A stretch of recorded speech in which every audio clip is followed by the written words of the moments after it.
Minha avó sempre dizia para eu nunca subir no sótão da casa dela. Há coisas lá em cima que você não deveria ver, ela dizia. Eu nunca levei a sério, até o dia em que subi. Minha avó morava numa casa antiga, cheia de rangidos e com cheiro de madeira velha. Toda vez que íamos visitá-la, ela fazia questão de reforçar: não suba no sótão, Pedro. Não importa o que você ouça, não importa o que você veja, prometa que não vai subir. Eu sempre achei que era uma daquelas histórias para assustar crianças. Mas quando ela faleceu e herdamos a casa, algo mudou. Meus pais estavam ocupados organizando a mudança e eu fiquei explorando o lugar. A curiosidade pelo sótão começou a crescer. Afinal, por que tanto mistério? Na primeira noite dormindo lá, ouvi um barulho vindo do teto. Parecia algo arranhando o chão do sótão. Fiquei em silêncio, tentando ouvir melhor. Não era um rato ou algo pequeno. Era como se alguém estivesse andando lá em cima. Passos lentos, arrastados. Fui contar para meus pais, mas eles riram. É uma casa velha, Pedro. Rangidos são normais. Mesmo assim, o som continuou por várias noites.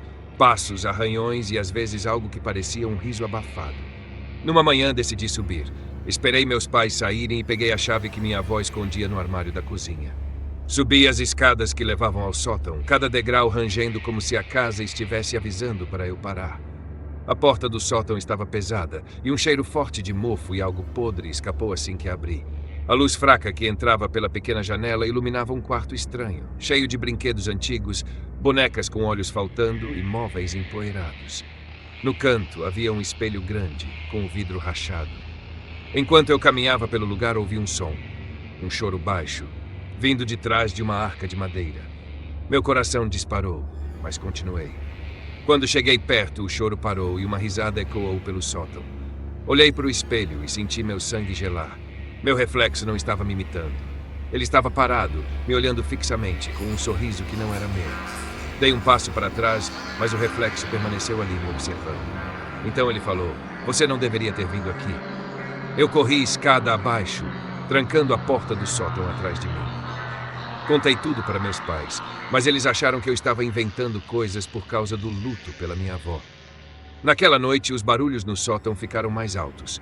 Não eram mais só passos. Parecia que algo estava arrastando móveis, batendo nas paredes e rindo alto. Quando meus pais subiram para verificar, a porta estava aberta, mesmo eu tendo trancado. O sótão estava vazio, mas o espelho estava no centro da sala, e no vidro havia marcas de mãos. Marcas pequenas, como se fossem de uma criança. Decidimos nos mudar no dia seguinte. Enquanto embalávamos as coisas, encontrei um caderno antigo da minha avó. Nele havia várias anotações sobre o sótão. Ela dizia que aquele quarto pertencia à sua irmã mais nova, Clara, que morreu aos 8 anos. Mas o que me deixou em pânico foi a última página. Clara nunca saiu daquele quarto. Ela espera por companhia. Na última noite antes de sairmos, tive um sonho. Ou pelo menos achei que era.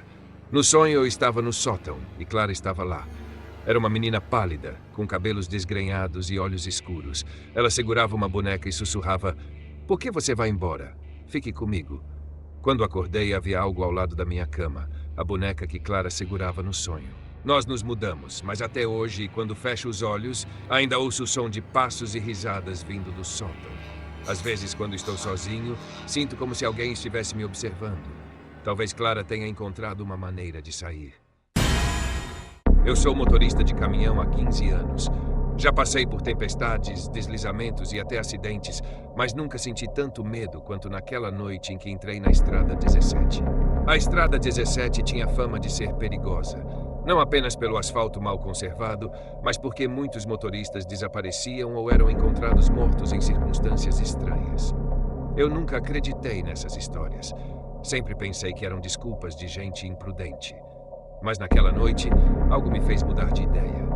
Eu estava transportando uma carga de peças industriais para uma cidade vizinha. Era tarde e a única forma de chegar no horário era pegar um atalho pela Estrada 17. A chuva caía forte e o nevoeiro era tão denso que meus faróis mal iluminavam a pista.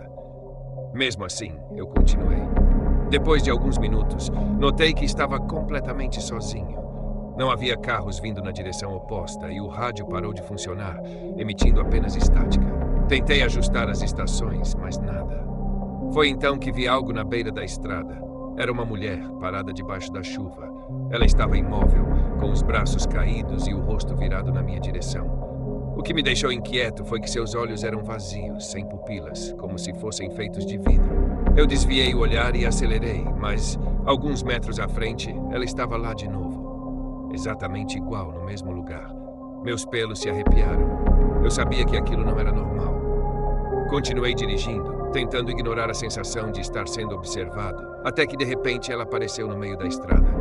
Pisei no freio, derrapando por alguns segundos. Quando olhei para o lugar onde ela deveria estar, havia apenas o vazio. Eu estava tremendo, mas forcei a continuar. Foi então que percebi que algo estava errado com a estrada. Ela parecia nunca acabar. Passei por um mesmo ponto com uma placa quebrada 3 vezes. Eu sabia disso porque a placa tinha um número rabiscado que li de relance, 17. Olhei para o relógio no painel. Já fazia mais de 2 horas que eu estava dirigindo, mas parecia que não saía do lugar. De repente, o rádio começou a emitir uma voz, mesmo eu tendo desligado o aparelho. A voz era baixa e distorcida. Você não deveria estar aqui. Eu gritei e desliguei o rádio de novo, mas o som não parava. Ele se transformou em risadas, e essas risadas vinham de trás do meu banco. Olhei pelo retrovisor e vi algo que nunca vou esquecer. Era a mulher. Ela estava sentada no banco de trás, com a cabeça inclinada para o lado e um sorriso macabro no rosto.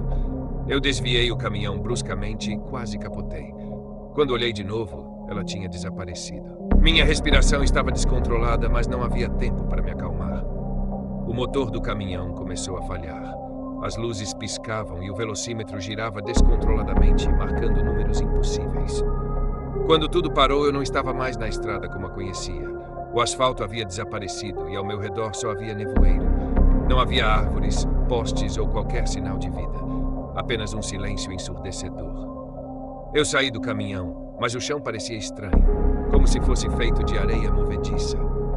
No momento em que olhei para trás, vi que o caminhão estava desaparecendo, sendo engolido pela névoa. Então ouvi a voz dela novamente.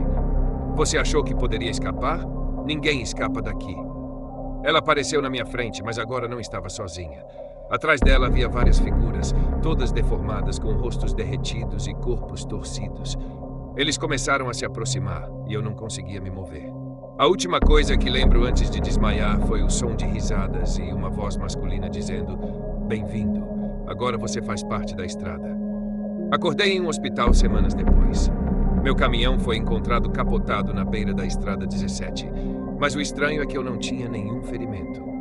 Os paramédicos disseram que eu estava em coma, mas meu corpo estava completamente intacto. Desde então, não sou mais o mesmo. Às vezes, quando estou sozinho, ouço o rádio do caminhão ligar sozinho, mesmo sem estar conectado.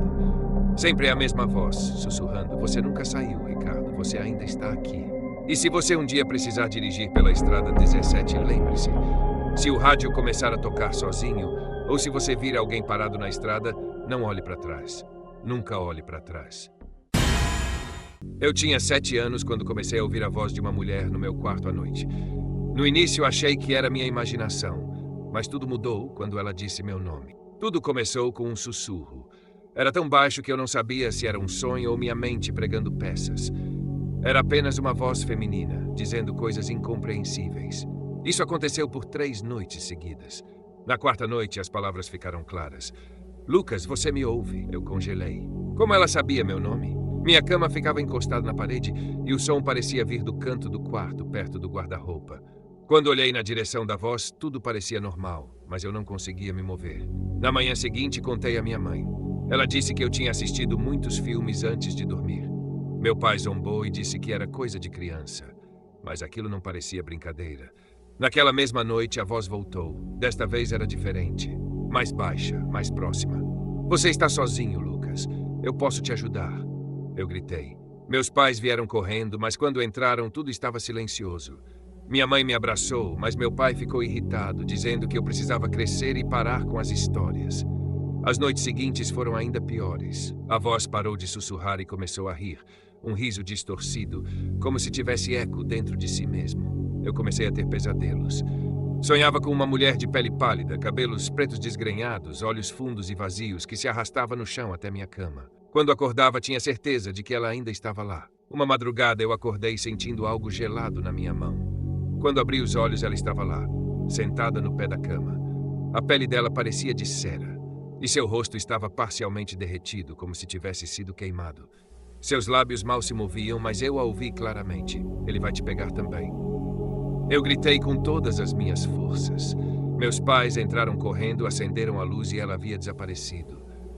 Eles estavam começando a acreditar em mim, porque, dessa vez, havia marcas de arranhões na parede perto do guarda-roupa. Desesperados, eles chamaram um padre da paróquia local.